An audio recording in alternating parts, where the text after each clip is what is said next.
আসসালামু আলাইকুম। খান রোজ থেকে আপনাদের অনেক অনেক শুভেচ্ছা জানিয়ে আমি আজকে একটা নতুন রেসিপি রান্না করতেছি। রান্নাটা আপনারা পুরোটা শেষ পর্যন্ত দেখুন, আপনাদের ভালো লাগবে।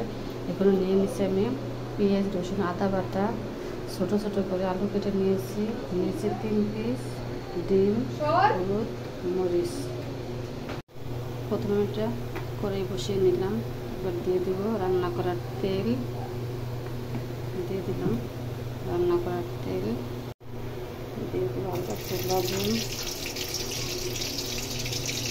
এবার দিয়ে দেবো আদা, রসুন, পেঁয়াজ বাটাটা আমি গরম করে দিয়ে দেবো। এবার আমার মশলাটা ভাজা ভাজা হয়ে গেছে। এবার দিয়ে দেবো 1 চামচ হলুদের গুঁড়ো, 1 চামচ মরিচের গুঁড়ো দিয়ে হালকাভাবে একটু কষিয়ে নেব। এবার আমি দিয়ে দেবো একটু পানি দিয়ে ভালোভাবে কষিয়ে নেব, যেন হলুদ মরিচের গন্ধটা চলে যায়। এবার আমার মশলাটা কষানো হয়ে গেছে। এবার আমি ধুয়ে রাখা আলুটা মশলার উপরে দিয়ে দেব, দিয়ে কিছুক্ষণের জন্য ঢাকনা দিয়ে ঢেকে নেব। আমার কিন্তু আলুটা কষানো হয়ে গেছে। এবার আমি একটু পানি অ্যাড করে দেবো, যে আলুটা সুন্দরভাবে নরম হয়ে যায়। তারপরে উপরে আমি ডিম ভেজে ছড়িয়ে দেবো। আপনারা এইভাবে ডিম আলু রান্না করে দেখেন, অনেক ভালো লাগে, আমার কাছে ভালো লাগে। আপনারা রান্না করাটা কেমন লাগে আমাকে কমেন্টে জানিয়ে দেবেন। আমার রান্নাটা যদি আপনাদের ভালো লাগে একটা লাইক দিয়ে সাবস্ক্রাইব করে চ্যানেলটার সাথে থাকবেন বিভিন্ন মজাদার রেসিপি দেখার জন্য। আর রান্নাটা আপনারা পুরোটাই শেষ পর্যন্ত দেখুন, ভিডিওটা আপনাদের কাছে ভালো লাগবে। আমার হয়ে গেছে, এবার নামিয়ে নেব। নামিয়ে নেওয়ার পর আমি ডিমটা ভেজে ওটার উপরে ছড়িয়ে দেব। এবার আমি ফেটানো ডিমটা গরম তেলে দিয়ে দেব।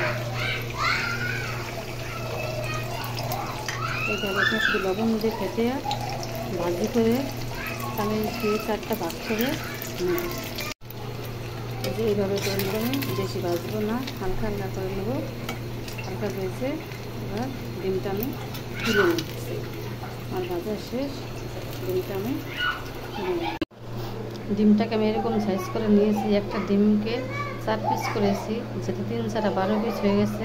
এবার আমি ডিমটা আলুটার উপরে এভাবে ছড়িয়ে দেব, সুন্দর করে সাজিয়ে নেব। এভাবে